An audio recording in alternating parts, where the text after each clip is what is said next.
Autre information, le président de la République Alassane Ouattara est au Kenya pour la 6e conférence nippo-africaine TICAD qui s'ouvre ce samedi. En marge de cette cérémonie, il a reçu vendredi la visite de son homologue du Kenya, Uhuru Kenyatta, à l'hôtel Radisson Blu de Nairobi, la capitale kenyane, au centre des échanges de la coopération entre les deux pays. Le président Alassane Ouattara a eu également des échanges avec le premier ministre japonais Shinzo Abe. Envoyé spécial de RTI 1 au Kenya, Abiba Dambélé-Saoué.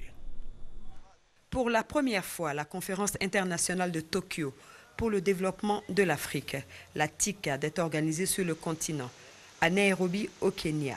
Ce grand rendez-vous, qui se tiendra désormais tous les 3 ans, va accueillir 6 000 participants venus de toute l'Afrique et du Japon et des représentants des organisations internationales, ainsi que des bailleurs de fonds. L'hôte officiel de l'événement, le président Uhuru Kenyatta, a échangé avec le président Alassane Ouattara ce vendredi matin. Une cinquantaine de chefs d'État sont attendus, 150 entreprises japonaises accompagnent le Premier ministre Shinzo Abe, qui a eu un entretien avec le président Alassane Ouattara au centre de conférence Jomo Kenyatta de Nairobi. Nous avons eu un entretien très fructueux avec le Premier ministre Shinzo Abe. Je sais qu'il est très attaché à développer les relations entre le Japon et la Côte d'Ivoire. La visite qu'il a effectuée en Côte d'Ivoire en janvier 2014, après la TICAD 5 à Yokohama. Et cette fois-ci, notre volonté commune, aussi bien avec la Côte d'Ivoire qu'avec le continent africain, c'est d'aller plus loin dans l'industrialisation et la diversification de nos économies. Et il m'a fait rencontrer également des chefs d'entreprise sur un certain nombre de projets, que ce soit dans le domaine de la santé, dans le domaine de la transformation de nos produits, dans le domaine de l'eau potable, du gaz. Alors donc c'est dire que le potentiel d'investissement est très important en ce qui concerne la Côte d'Ivoire et moi je m'en réjouis.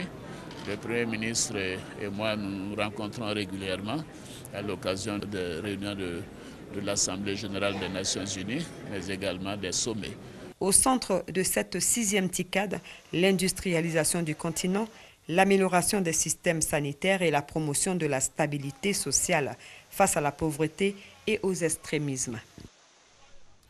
La Banque mondiale et le Fonds mondial de lutte contre le sida, la tuberculose et le paludisme ont annoncé hier vendredi en marge de la conférence internationale de Tokyo pour le développement de l'Afrique TICAD qui se tient ce samedi et demain dimanche à Nairobi des investissements de 24 milliards de dollars, soit 13 650 milliards de francs CFA en Afrique sur les 3 à 5 prochaines années afin d'aider à la réforme des systèmes de soins de santé du continent. Les électeurs gabonais ont commencé à voter ce samedi pour élire leur président dans un scrutin à un seul tour, mettant aux prises 2 favoris, le chef de l'État sortant Ali Bongo Ondimba et l'ancien président de la Commission de l'Union africaine, Jean Ping. Et puis, sachez que de violentes échauffourées ont éclaté hier vendredi dans le centre-ville de la capitale zimbabwéenne, Harare, entre la police et des manifestants de l'opposition qui réclamaient une réforme électorale. La police a lancé des grenades lacrymogènes et utilisé des canons à eau contre les manifestants. Ces derniers ont répliqué par des jets de pierre et en mettant le feu à des pneus. Au Brésil, l'enquête sur le scandale Petrobras se dirige contre l'ancien président Luiz Inácio Lula da Silva. Hier vendredi, il a été inculpé de corruption passive et de blanchiment d'argent, une décision qui est intervenue au 2e jour du procès en destitution de la présidente Dilma Rousseff.